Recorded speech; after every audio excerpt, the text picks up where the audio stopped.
Hola, hola a todos, mi nombre es Alejandra Ramírez Balbuena y soy alumna Iragua 2017.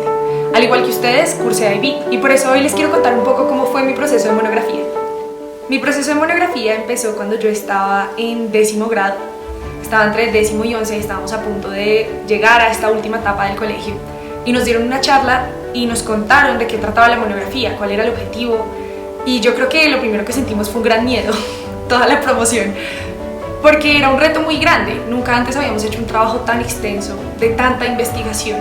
Y claro que lo primero que uno siente es miedo, pero por mi parte yo sentí que esto era una gran oportunidad.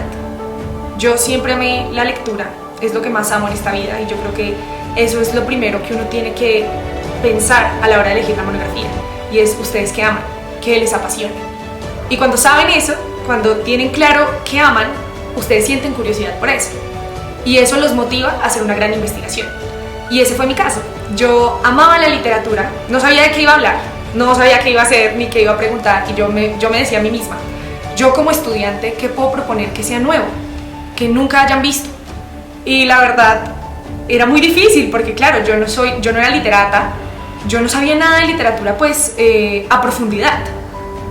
Y esta oportunidad que llegó a mí con la monografía, yo creo que ha sido uno de los procesos más íntimos y alegres que he tenido en mi vida. Ha sido la investigación que más refleja cómo soy yo. Entonces yo escogí hacer mi monografía en literatura y yo creo que lo primero que pensaba era, bueno, ¿qué libro voy a reseñar? ¿De qué voy a hablar? Y empecé a hacer un proceso de investigación y a leer libros colombianos, porque también vi en la monografía una oportunidad para mostrar cómo era mi país, cuáles eran sus autores, qué había de novedoso. Y yo creo que como colombianos también tenemos esa oportunidad y es innovar, porque tenemos muchas cosas nuevas que el mundo general no conoce. Y el IB, al ser un programa para estudiantes que son internacionales, que buscan también cierta universalidad, te permite asumir ese reto y es mostrar cómo eres tú y cómo es tu país. Y yo lo hice con mi monografía de español. Entonces empecé a investigar y empecé a leer a muchos autores colombianos. Me acuerdo que me leí como 6 libros y yo no sabía de qué iba a hablar. Y fui, gracias a Dios, estaba la Filbo en esos momentos, entonces fui a la Filbo y me senté con Piedad Bonet y también hablé con otros autores para saber yo qué iba a investigar y qué era lo nuevo que podía encontrar en sus libros. Y al final encontré, yo creo que también fueron casualidades del destino. Tenía una amiga que también hacía monografía en español y me dijo, mira, si quieres, léete este libro. Yo no lo voy a hacer, me pareció un buen libro, pero no me interesa hacer investigación con ese libro, la verdad no me sentí relacionada. Y yo lo tomé. Y ese fue el libro que elegí, El pianista que llegó de Hamburgo, de Jorge Eliezer Pardo. Bueno, este fue el libro que yo elegí para mi monografía. Como ven, está un poquito golpeado, tuvo que pasar por mucho, pero yo creo que eso también hace parte de una investigación. Y les quiero contar cómo esta investigación también cambió mi vida. Algo que tal vez yo desconocía y me costó mucho aprender a trabajar fue el trabajo grupal, el trabajo en equipo. Y la monografía, aunque no parece, es un trabajo en equipo que también te motiva y te impulsa a investigar tu contexto y aprovechar. Yo, ¿qué tuve que aprovechar? Primero, la monografía me sacó de mi zona de confort, me llevó a bibliotecas de Bogotá que jamás había visto, me permitió pedirles y refugiarme en mis amigos para que ellos me dieran libros si ya estaban en la universidad o me ayudaran, me compartieran cosas que ellos conocieran. Entonces fue un trabajo que fue al fin y al cabo colaborativo. Gracias, como les conté, gracias a una amiga fue que yo conseguí el libro. Ella no lo quería, no se sintió relacionada con él y yo me sentí íntimamente ligada a esta historia. Y fue así como definí, y mis amigos se volvieron también mis lectores, mis revisores, mi profesora, mi guía. Fundamental que ustedes tengan sinergia con su director de monografía, porque ellos son las personas que les motivan la curiosidad y les dan luces en el camino.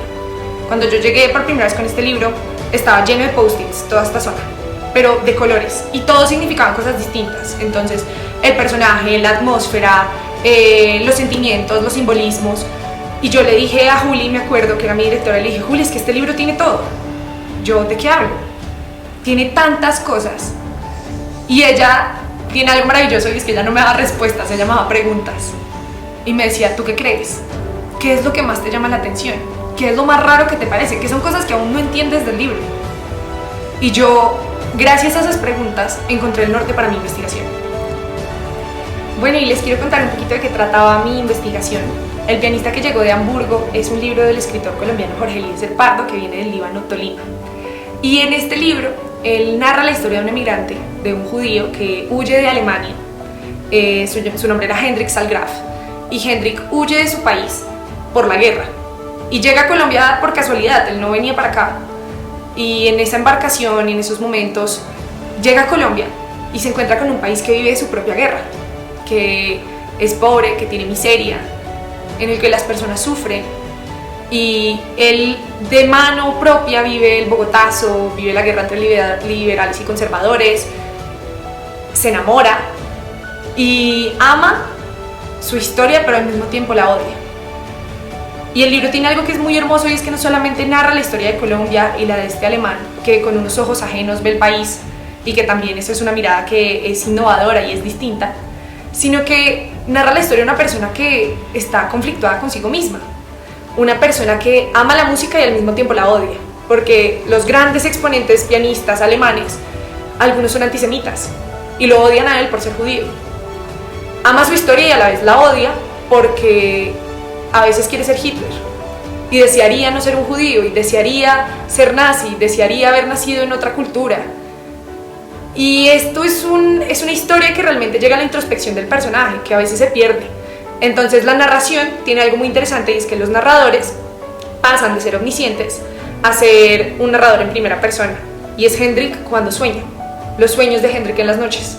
Y él sueña con ser Nosferatu a veces, con ser un vampiro, y sueña con ser Hitler. Y así es como uno empieza a conocer el alter ego del protagonista. Y así fue como yo orienté mi investigación. Entonces, ¿qué encontré? Que habían dos narradores que cuentan dos historias completamente distintas, que habían unos símbolos muy especiales en el libro que se llaman hipertextos, que me llevaban a otras narraciones.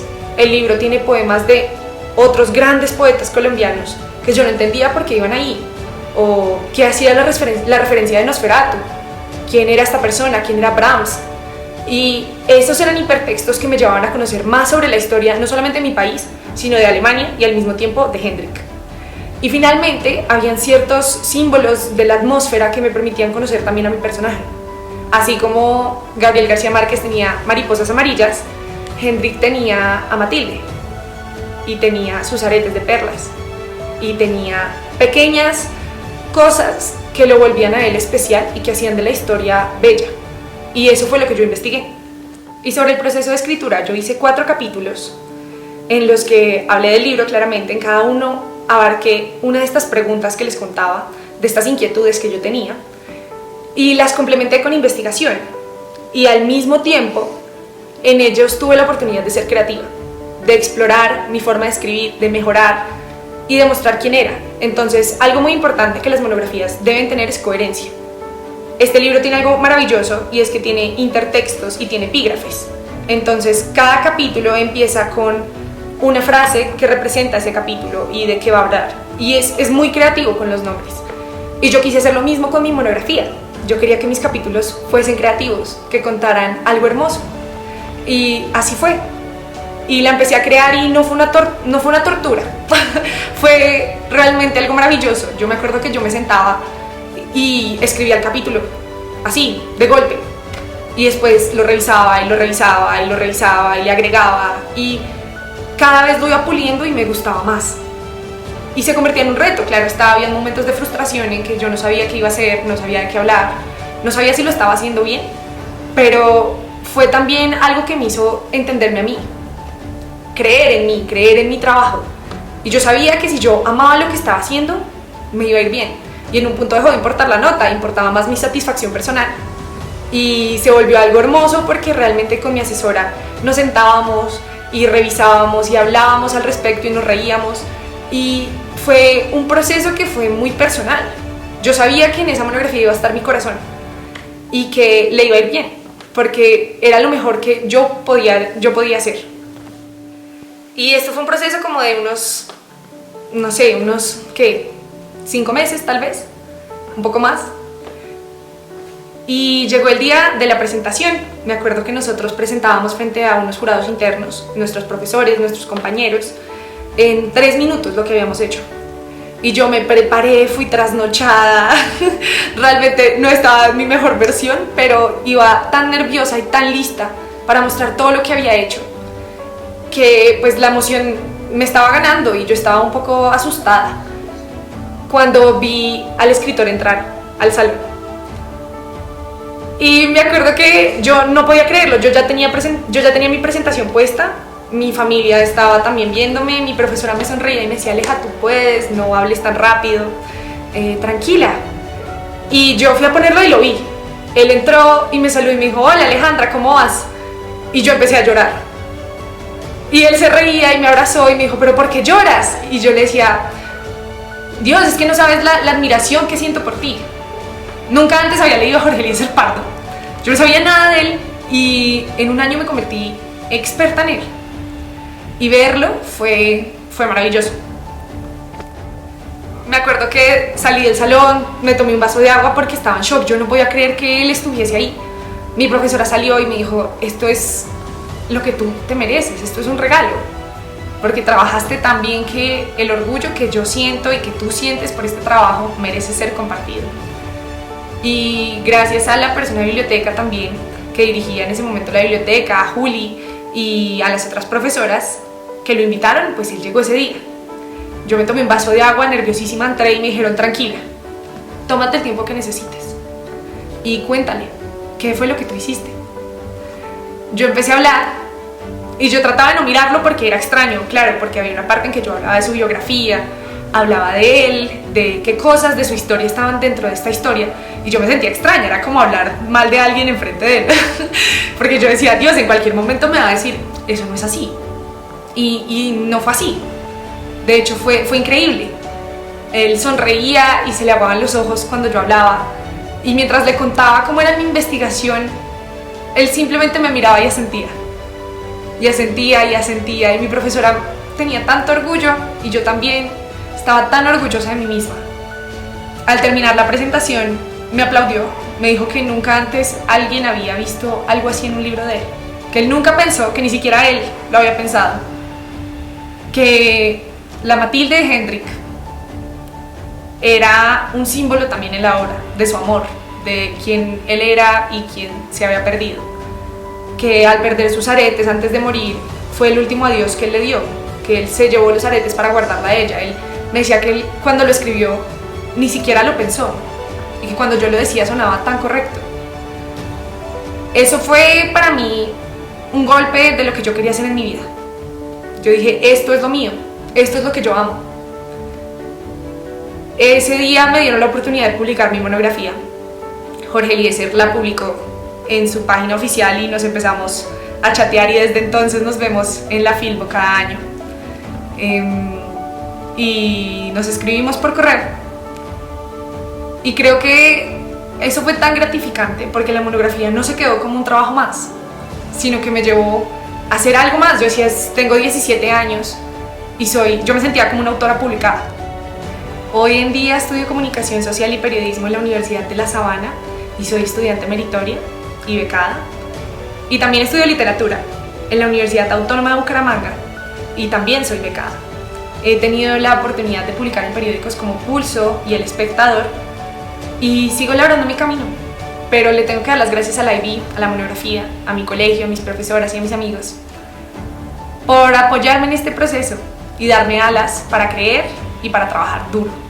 Porque sí, la monografía fue un reto gigante, tuve que trabajar muy duro, pero creo que hasta hoy ha sido la experiencia más gratificante que he tenido y la volvería a hacer 1000 veces.